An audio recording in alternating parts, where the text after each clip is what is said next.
हसीना वाजिद साहिबा के रूल में तो नहीं हो सका था पाकिस्तान और बांग्लादेश के ताल्लुकात, और इसमें एक बड़ा मोमेंट आया जब उनके एक सीनियर जनरल ने पाकिस्तान का विजिट किया और सभी चीफ्स के साथ उन्होंने मुलाकातें की, naval chief, air chief, chief of army staff, chief general staff.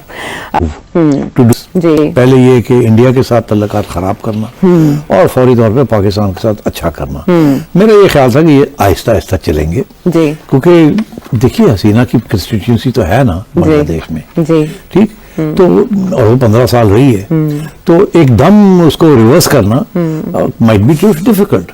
तो इसलिए शायद ये शुरू में इंडिया के साथ ताल्लुकात बुरे ना होने दें।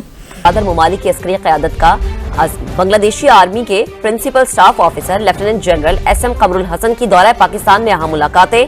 Army chief general Asim Munir ने कहा, बाहिमी ताउन पर मबनी दिफाई इक़दामात के जरिए इलाकाई सलामती में ताउन जारी रखा जाएगा।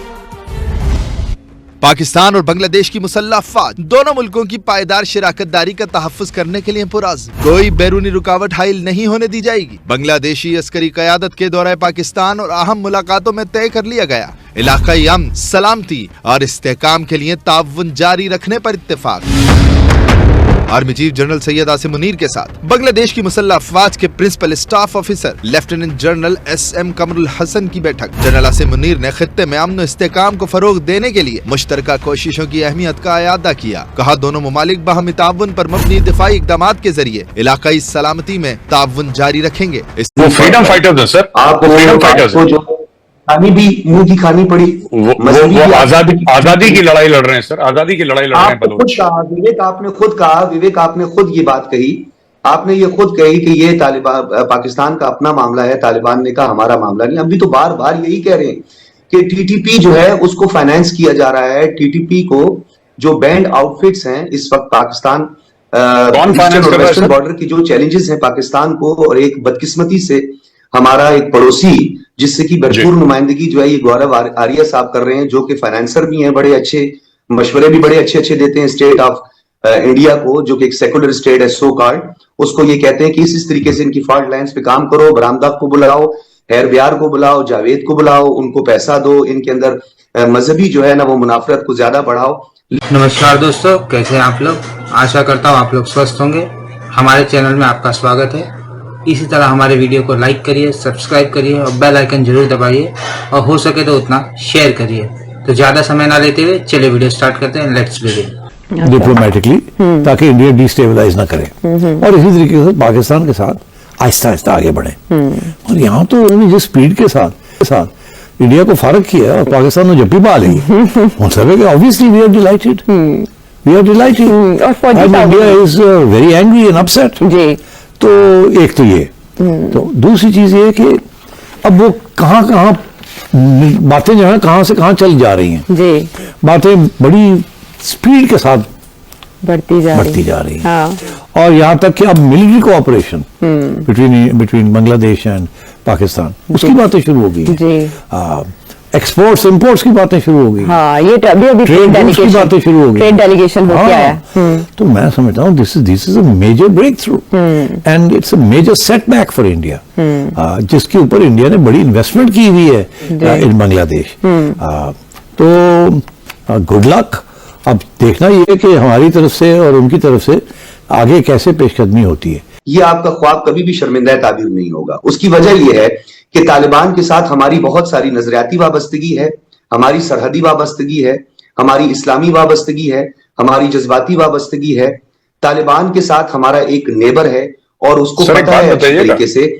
आपकी जो तकलीफ है, जो आपकी परेशानी है, वो मुझे समझ आ रही है। आपकी परेशानी इस्लामी वाबस्तगी है, उसमें कितने पाकिस्तानी निपट गए ये बताइए पहले सर। अब्दुल्ला जो है वो जो इस्लामी मोहब्बत में कितने पाकिस्तानियों को मार दिया ये बताइए। वो जो नॉर्दर्न अलायंस के साथ आप गठजोड़ था। हुजूर एक बात बताइए। कोशिश नहीं कर रहे हैं।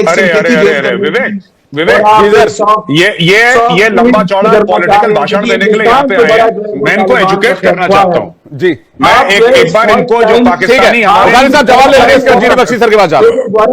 दो पैनलिस्ट हैं पाकिस्तानी, उनको ये बता दो, ठीक है। मैं सिर्फ एक मिनट सर, एक मिनट, डोंट टॉक। बुखारी साहब एक सेकंड रुक जाइए, एक मिनट। बुखारी साहब आपकी बात, आपने अपनी बात कह दी, अब काउंटर ले लेते हैं, रुक जाइए एक सेकंड। सजाद बुखारी जी एक सेकंड भाई साहब, एक सेकंड मेरे द्वारा वाले ऐसा है, मैं आपको बताता हूं, मैं तो आपको बात बताता हूं विवेक, देखो साफ सीधी बात है यार, ठीक है, साफ सीधी बात है। इन्होंने क्या बोला कि भारत के कॉन्सुलेट्स हैं 24-25, इन्होंने बोला कि ये अंदर ये लोग गड़बड़ कर रहे हैं। अब कॉन्सुलेट्स बंद हो गए, अब कौन गड़बड़ कर रहा है? अच्छा, पहली चीज। दूसरी चीज मैं इनको ये बोलना चाहता हूं, पूछना चाहता हूं कि ये जो कह रहे हैं ना कि भारत ने फंडिंग करी है, ये कह रहे हैं कि भारत ने फंडिंग करी है तालिबान की या तहरीक तालिबान पाकिस्तान की, ये दुनिया के सामने क्यों नहीं जाके? मैं तो इनको कह रहा हूं कि आप इस्लामाबाद में मीटिंग बुलाइए, सारे वहां पे जो जितने भी एम्बेसडर्स हैं, हाई कमिश्नर्स हैं, डिफेंस अटैचीज हैं, सबको बुलाइए, यूएन को बुलाइए, मीडिया को बुलाइए और उनको प्रूफ दीजिए। आप ये आईएसपीआर क्या खेलते हैं? ये दो आपके कौड़ी के जनरल वहां पे, आप सबके सामने, दुनिया के सामने भारत के पास प्रूफ है, बेनकाब करिए भारत को। प्रूफ क्यों नहीं देते आप? इंटरनेट पे डालिए, छोड़ दीजिए मीटिंग करना, इंटरनेट पे डालिए, बोलिए ये हमने प्रूफ है भारत के खिलाफ और हम हर बंदे के पास पर्सनली भेजेंगे प्रूफ। आप भारत को एक्सपोज करिए जनाब। सिर्फ अपने जो आपकी कौम है बेचारी पढ़ी लिखी नहीं है, जाहिर है सर आपके सुनिए, 25 करोड़ में से आपके 6 करोड़ बच्चे आपके स्कूल से बाहर हैं, उनको थोड़ा एजुकेट करिए और उनको ये बताइए कि अगर भारत के खिलाफ सबूत, हमने सबूत दिया आपको, एफएटीएफ में डलवा दिया, सर आप 4 बार एफएटीएफ में गए हैं, 4 बार। You have got to FATF 4 times sir, grey list में। अब मैं आपको सबूत बताता हूं, मैं 3 डोजेस का आपको बताता हूं जो पाकिस्तान ने। अरे मुझे मत बताइए, मुझे मत बताइए सर, आपको आपके पास सबूत है तो आप यूएन लेके जाइए। जीने बख्शी सर कुछ कहना चाह रहे हैं। बट आई थिंक आपने देखा होता क्या है हमेशा, क्या वहां से क्या कोई सियासी डेलीगेशन आई? पॉलिटिकल तो नहीं, अभी तक ट्रेड एंड मिलिट्री। तो ट्रेड जो है वो पॉलिटिकल डेलीगेशन नहीं, तो पॉलिटिकल, हाँ, अंडर पॉलिटिकल इन्फ्लुएंस ऑब्वियसली। हाँ, तो कौन सी कोई ट्रेड डेलीगेशन आई है? यहाँ से गए हैं वहाँ, यहाँ से? हाँ जी, वहां से तो नहीं आए। नहीं, वहां से कौन आया? मिलिट्री उनके सेकंड इन। तो क्या मतलब है इसका? क्या मतलब? इसका मतलब ये है कि जो भी आता है बाहर से वो साड़ी गवर्नमेंट में तो कहा नहीं पाता। नेपाल भी हो, जो भी हो, बेलारूस हो गया, जो भी हो, सारे पहुंच जाते हैं जीएसक्यू, क्योंकि सबको पता है कि पावर कहाँ रिजाइड करती है। ठीक, तो और ये सबसे ज्यादा अहम बात है कि जब मिलिट्री टू मिलिट्री रिलेशनशिप कहीं बन जाती है ना, तो जो पॉलिटिकल रिलेशनशिप थोड़ी खराब भी होने जाए बिकॉज ऑफ पॉलिटिकल लीडरशिप, तो जो मिलिट्री टू मिलिट्री अगर वो बरकरार है तो it is stronger that relationship than the political relationship. मैं एग्जांपल देता हूं आपको। Bangladesh and Pakistan military delegation शुरू हो गई, ऐसा ही है, और बड़े हाई लेवल पे बातें हो रही हैं जी, बड़े हाई लेवल पे बातें हो रही हैं। जिस किस्म के जेट्स की बात हो रही है जी, वो तो उस किस्म के जेट्स तो इंडिया के पास भी नहीं है। J-17 Thunder, ji, J-10 and J-F-17, तो उनमें से एक किस्म के जहाज वो लेंगे, बहुत वेरी एडवांस फाइटर्स, और वो पाकिस्तान से खरीदेंगे, चाइना से नहीं खरीदेंगे, because it's a Pakistan China cooperation agreement जो कि यहाँ बिल्ड हो रहे हैं। अच्छा, स्टेट ऑफ द आर्ट। उनमें से एक जेट जो है वो तो saying it's comparable to the American F-35, उनका जो नया स्टेल्थ जेट है। तो this is big news and India must be very worried and very upset कि यार ये कोई छोटी मोटी बात नहीं है कि ये स्मॉल आर्म्स या कोई टैंक शैंक चार चले गए। No, this is state of the art technology.